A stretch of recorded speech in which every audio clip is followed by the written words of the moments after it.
At game night, my girlfriend picked her work husband as her partner, joking, "We've got better chemistry anyway." The whole room laughed at me, not with me, but I just smiled because I knew something she didn't. The next morning, I sent a very carefully worded email to her company's human resources department, complete with the screenshots from their last business trip. The game we were playing was one of those couple-based trivia games, the kind designed to create awkward moments. My girlfriend, Jenna, and I were hosting. We had about 8 people over, a mix of our mutual friends. And of course, she had invited Mark. He was her work husband, a term that always made my skin crawl. He was smug, a little too handsome in a generic way, and he always looked at me like I was a temporary inconvenience. I'd told Jenna I didn't like him, that the whole work husband thing was disrespectful. She just laughed it off, telling me I was being insecure and that their relationship was completely professional. She said their dynamic was a running joke at the office and that it helped them navigate the corporate politics of their firm. We were 2 rounds into the game, and my team with Jenna was actually winning. Then came the partner swap round. The host, which was me, was supposed to assign new partners for a lightning round. Before I could even open my mouth, Jenna stood up, holding her glass of wine. She pointed right at Mark. "I'm picking him," she announced to the room. "We've got better chemistry anyway." A few people chuckled nervously, but most of them roared with laughter. It was the kind of laugh that feeds on someone else's discomfort. They were all in on the joke, and the joke was me. Mark just leaned back on the sofa, arms spread wide, with a grin that said, "What can I say? The lady wants me." I saw our friend Qley give me a sympathetic wince, but everyone else was playing along. I looked at Jenna, who was already walking over to sit next to Mark, a triumphant little smirk on her face. The hurt was there, a sharp jab to the ribs, but it was quickly replaced by a cold, quiet calm. I just smiled. A slow, easy smile that didn't quite reach my eyes. "All right then," I said, keeping my voice light. "Team chemistry, it is. Let's see what you've got." They won the round, of course. They were annoyingly in sync, finishing each other's sentences about pop culture and history. Every correct answer was punctuated with a high five that lingered a little too long or a shared knowing glance. They were performing for an audience, and I was the chump they were putting on a show for. The rest of the night was a blur of me playing the gracious host while my insides felt like they were slowly turning to ice. When it was all over and people were starting to leave, Jenna was still buzzing. She gave me a quick, dismissive kiss on the cheek. "Wasn't that fun?" she asked, not waiting for an answer. She and Mark had spent the last hour in the corner, heads close together, scrolling on his phone and laughing. After everyone was gone, I cleaned up the kitchen. Jenna went to the bedroom, and I could hear her on the phone, her voice low and giggling. I knew she was talking to him. This wasn't new. For the past 6 months, her life had become more and more entangled with Mark's. It started with late nights at the office, then moved to weekend calls to strategize for the upcoming week. 2 weeks ago, they had gone on a 3-day business trip together for a conference. When she came back, she was different. More distant. More dismissive of me. She talked endlessly about the inside jokes from the trip, the great presentation they'd given, the fun they'd had at the hotel bar. I had a gnawing suspicion that it was more than just professional bonding, but I had no proof. Just a gut feeling and her increasingly disrespectful behavior. That game night wasn't a mistake or a slip of the tongue. It was a statement. She was showing me and all our friends where I stood. And as I wiped down the last of the counters, I decided I was finally going to listen. I finished cleaning and went into our home office. Sitting on the bookshelf was her old tablet. She hadn't used it in months, ever since she got a new one from work. I had plugged it in a few days ago, thinking I might use it to stream some music. I picked it up. It was still logged into all her accounts, her personal email, her social media. I had never invaded her privacy before, not once in our 3 years together. But that public joke, that laughing dismissal of our relationship, had severed any obligation I felt to extend that courtesy. I told myself I was just looking for confirmation of what I already knew. I opened her private Instagram, the one she kept for a small circle of friends, not the polished one she used for a wider audience. And there it was. Proof. Far worse than I could have imagined. It wasn't just a simple affair. It was a gallery of their trip. Photos of them holding hands at dinner, a picture of 2 champagne glasses clinking together with the city lights in the background, captioned, "Celebrating a successful merger." Another one, a selfie of them at a fancy spa, wrapped in hotel robes, with the caption, "Making the most of this work trip. #conference perks." My blood ran cold. The spa, the champagne, the fancy dinner. I knew for a fact that their company had a strict policy on travel expenses. Employees were given a per diem and a list of approved vendors. That spa was definitely not on the list. I scrolled further. I found a picture of a receipt from the dinner. A fancy steakhouse. It was over $400. Her comment underneath to a friend was, "Don't worry, we just called it a client meeting. Mark is a genius with expense reports." So it wasn't just cheating, it was fraud. They were stealing from their company and bragging about it online to their friends. I took my phone and carefully, methodically, took pictures of every single incriminating post. The photos, the captions, the comments, the receipts. I screenshotted everything. Then I put the tablet back on the shelf, exactly where I found it. I went to the spare bedroom and slept on the couch. I didn't feel rage. I felt a strange sense of focus. She had handed me the gun, the bullets, and a signed confession. The next morning, I was up before she was. I made coffee, sat down at my desk, and composed an email. The recipient was the head of human resources at her company, a woman whose name I remembered from a company newsletter Jenna had left on the counter.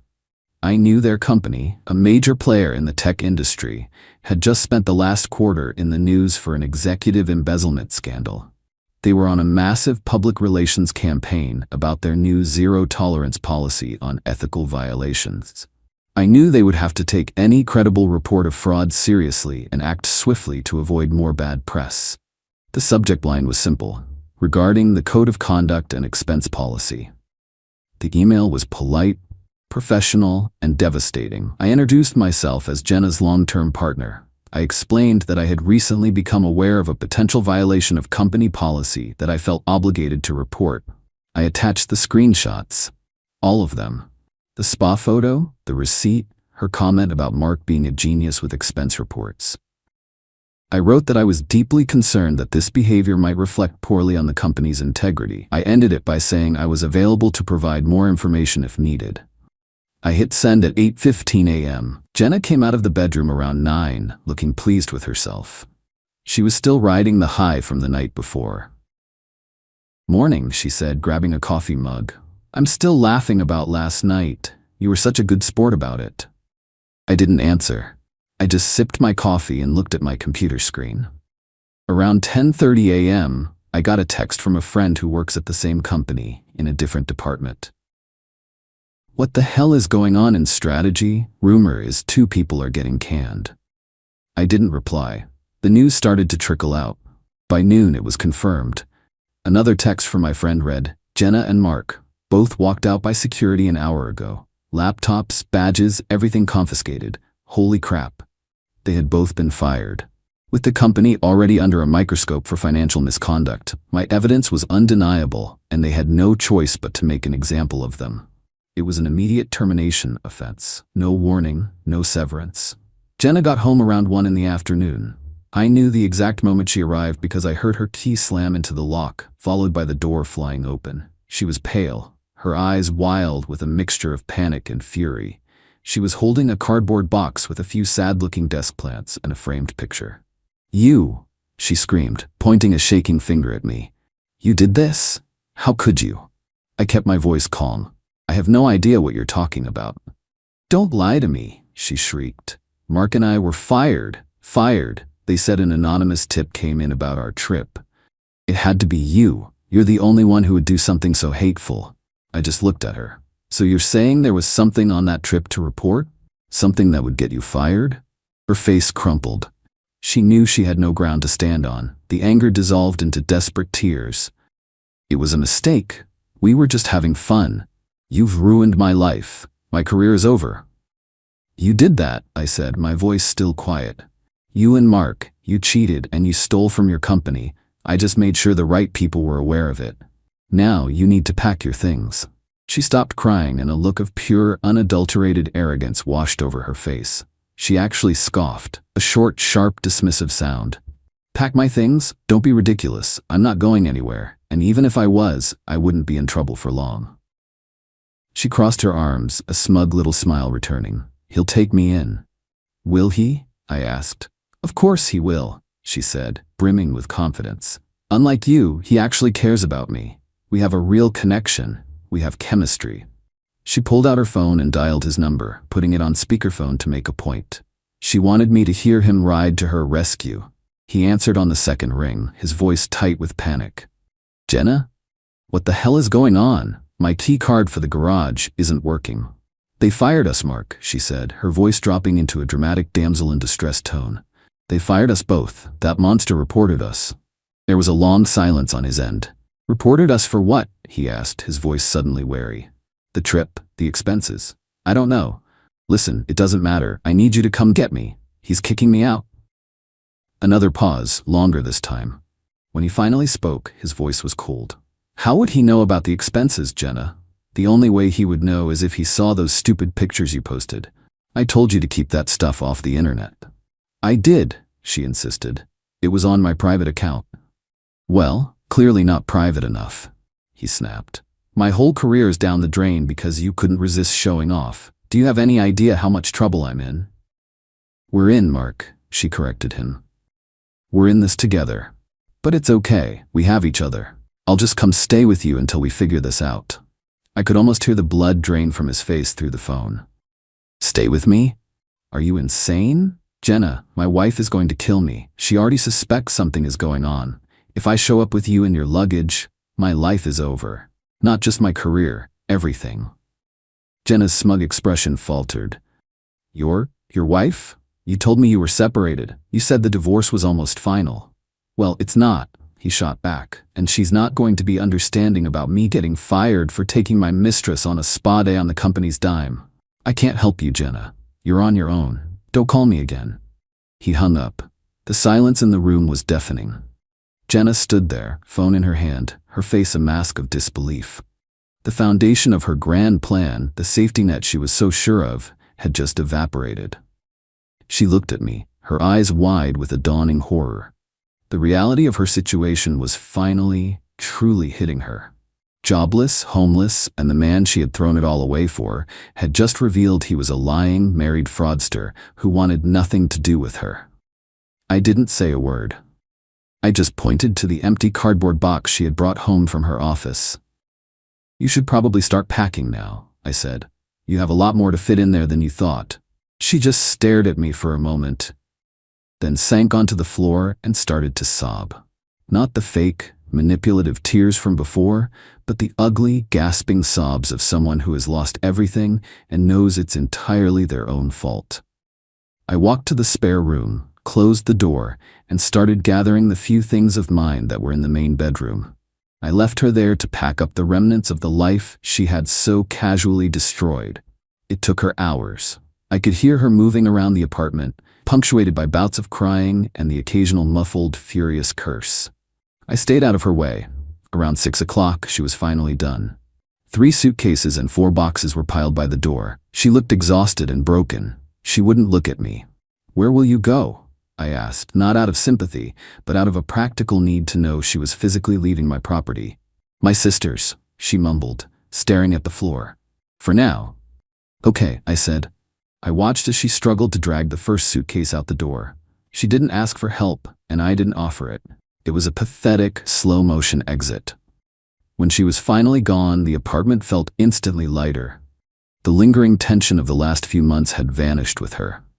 I closed the door, locked the deadbolt, and for the first time in a long time, I felt like I could breathe again. The fallout with our friend group was swift. Qley, the one who had given me the sympathetic look at game night, texted me immediately. Heard what happened. Good for you. She's been pulling this crap for months. A few others reached out with similar messages.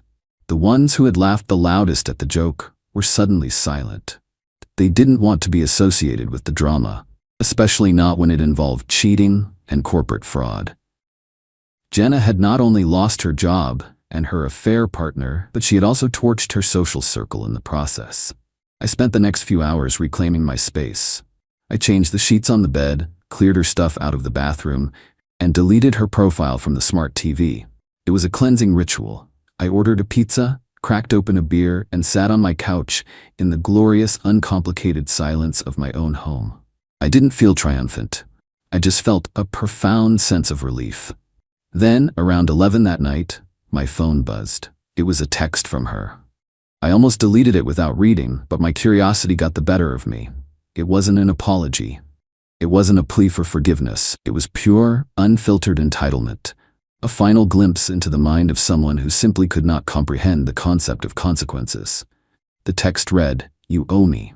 I spent 3 years of my life on you. I decorated this apartment. You are going to have to pay for me to get a new place and support me until I find a new job. My sister is a paralegal and she says I have rights." I read it twice. Not a single word of remorse. Just demands. After everything she had done, she still saw herself as the victim, and me as the person obligated to fix the mess she had made. I didn't feel anger. I didn't feel anything at all. I blocked her number and went to bed. Best sleep of my life.